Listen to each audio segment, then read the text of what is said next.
Hi, my name is John Zimmer with myselfdefenseblog.com, and I wanted to show you an idea of what a knife attack might be like. I haven't gone crazy today, and this video I believe is entitled, Are You Scared of a Knife?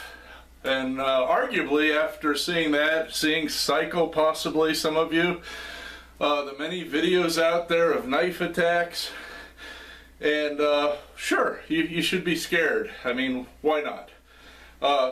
But I'm going to talk to you a little bit about some mitigating strategies. I have no idea if they'll work because a lot depends on your physical ability, whether or not you're a fighter before you tried to defend against a knife attack, what level of skill the other guy is, what the circumstances are. I mean, if somebody comes up and attacks you, you have little chance to defend yourself if you don't know what's happening. And something like a knife, you're not going to get hit a few times, shake it off, and start fighting back. Possibly. Maybe you can survive a few stabs. I mean, that's certainly been done. In the ancient literature, people survive knife attacks all the time, providing they can fight back, and sometimes they both die. Sometimes you survive, though. So anyway, getting back on track, first thing in a knife attack, if you know there's a knife attack, talk your way out of it. Give up your wallet. If you have friends or family there, obviously you have to protect them if it comes right down to it, because you don't want your friends and family to get hurt. But here's the thing. We're going to talk a little bit about preparing. Let me move my poor dead friend away here. This actually, well, I should show you what my friend is. It's actually a Resusci, I don't believe it's a Resusci Annie, but I use it in my CPR practice. I may do a video of that sometime. But getting down to the fighting part of it, first of all, say you had to prepare yourself for a knife fight. And many people who take karate classes, boxing, Muay Thai, have thought about this, because if you go into dangerous places, you may get attacked sometimes, and some of those people who attack you might be kind of crazy and go over the top and attack you with a knife. So you kind of run through these scenarios in your head. Well, what would I do? Well, there is no perfect defense for a knife attack. You see plenty of them out there on the web. Well, the guy comes like this to stab you. You step in, do a cross block, stab him in his groin, and then open him up, kick him, you know, whatever. Those assume you know what the attack is going to be. So I would caution you, if you're going to look at a self-defense lesson and then say to yourself, well, I know how to defend against a knife. Well, you only know how to defend against a knife with that technique if the attacker does the same thing and kind of lets you know, hey, I'm going to do this now. Okay, here it goes. You know, that it could work. Now, there's benefit to learning how to defend against knives. I'm not poo-pooing that idea. I mean, you most definitely have to train for, well, I would say, every kind of possible attack, including firearms.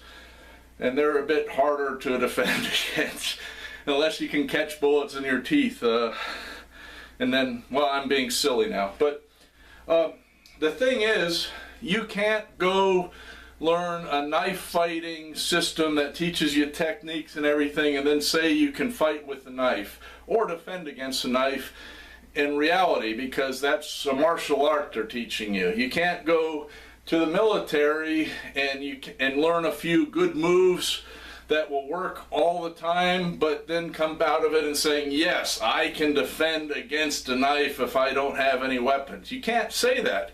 There's too many variables you don't know. You can certainly be better prepared, though, and this is what I'm going to talk about. And I'm going to try to keep this video short. But the first thing is, you've got to prepare by learning a striking martial art. Well, why do I say a striking martial art? Well, let me pick on wrestling. if somebody comes at you with one of these attacks, but you don't know it's coming, and then at the last second, oh yeah, an overhand knife attack, I can grab him, wrap my hand around, throw him down, then I can break I can pin his shoulder, twist his arm around, get him to drop the knife, and then I can stab him. Again, that's presupposing you know what he's doing. So I don't think wrestling's a great idea unless you find yourself wrestling. Then to know how to wrestle is great, okay?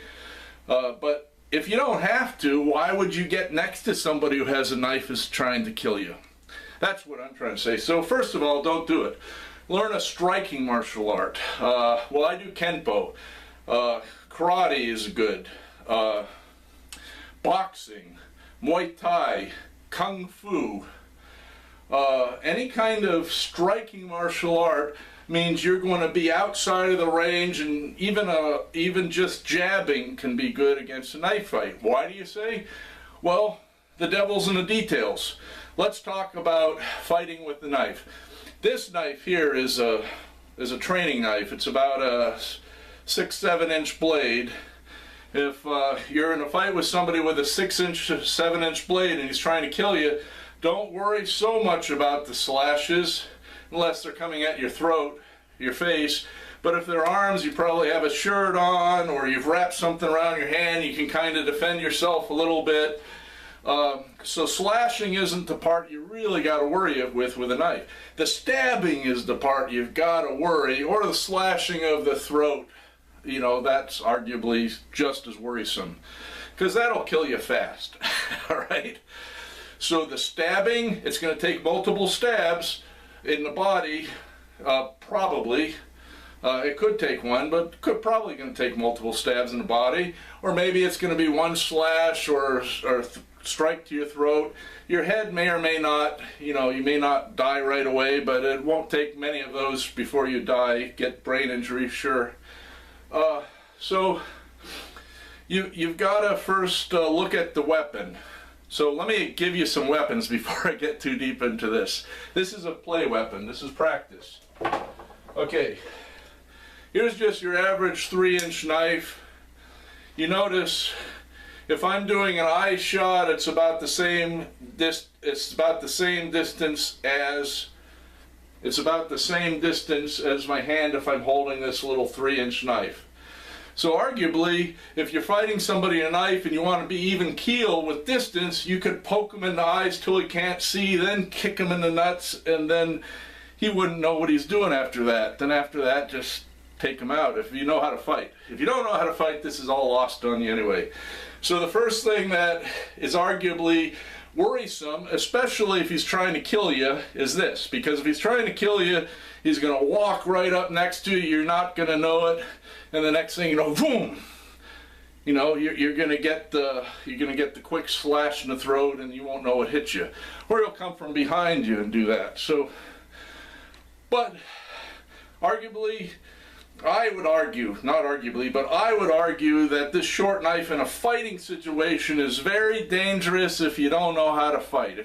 If you know how to fight, it's still very dangerous, but you understand how to attack at angles, come in and out. If he's coming at you, you just don't run backwards, let him keep striking you. You know, you have a better chance with a short knife.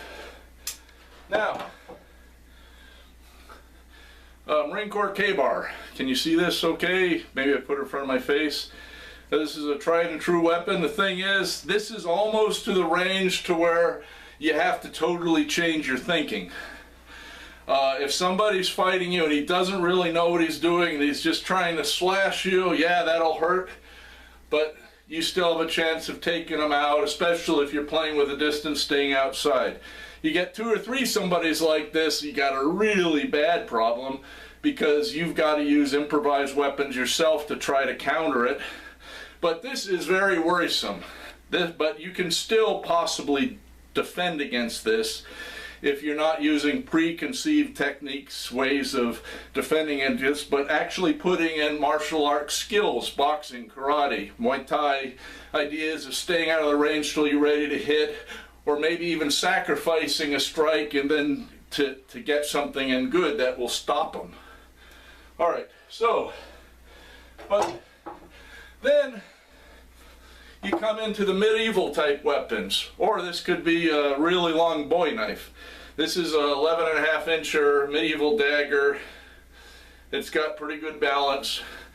And this type of weapon here would be hard to defend against because the distance you're used to fighting on changes when your weapon is longer. So the difference between a short little knife,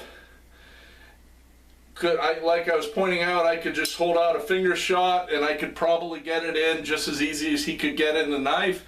No longer the case with this. You've got to hope you find an improvised weapon if somebody comes at you with a medieval dagger. Either that or they're totally inept and they don't know what they're doing. Other than that, I think I might have mentioned this. If I haven't already, don't fight if possible. Run if you're physically capable of it and you don't have loved ones you're trying to protect. But if you have to fight, you need to know how to fight first before you ever pick up a knife or an improvised weapon. Otherwise, you're not going to have any idea of strategy. And let me explain that a little more, because machetes are kind of common. You could have people that can come at you with machetes nowadays, and the thing is, a machete is something not to be messed with without an improvised weapon at the very least to try to take care of it, because no longer do I have a foot of distance like the medieval dagger had. You see this? Let me see, I'll go like this. This is a widescreen. You have 2 feet of distance with, or a foot, even a foot and a half with a machete would be something you have to worry about, because you're not going to know where the guy's coming from. So I'm not going to go into knife defenses in this video. It's beyond the scope of this. I'm just trying to say, yeah, you got to be afraid of knives, but the first thing you have to do before you ever entertain the idea of knife fighting is you have to learn how to fight with your hands. So karate, boxing, Muay Thai are the only ones that teach striking. Well, there's Kung Fu, there's Kenpo like I do, which is a variant. Kenpo started in China. His Kung Fu went over to Japan. Along the way it went through Okinawa, Hawaii, and then to America. So there's really 5 varieties of Kenpo. What I do is Kenpo-Jiu-Jitsu, and that's got a lot of the Kung Fu and the standing Jiu-Jitsu moves and stuff like that. So I have an idea how to fight, plus I actually trained in sparring. But that doesn't mean I can defend myself against a knife. I'd like to say yes, but when I was a kid in Black Belt magazine, I read an article about a karate instructor who was going around the island bragging that he could defend against any knife fight. You know how he died 2 weeks later? Somebody came up behind him and stabbed him, and he died. So that would be ludicrous to say, yes, I can defend against a knife. But if you know how to fight, you play your cards right, you don't have people out there trying to murder you. They might try to rob you with a knife, and give them your wallet first. I mean, try to get out of it if you can. If you have to fight, use your martial arts skills. Then you have a chance. But, so, anybody watching this video, understand I'm not endorsing knife fighting. Another video I'll talk about some improvised weapons that can give you a chance against longer knives. The shorter knives, you know, just regular fighting could be fine. You could also use improvised weapons.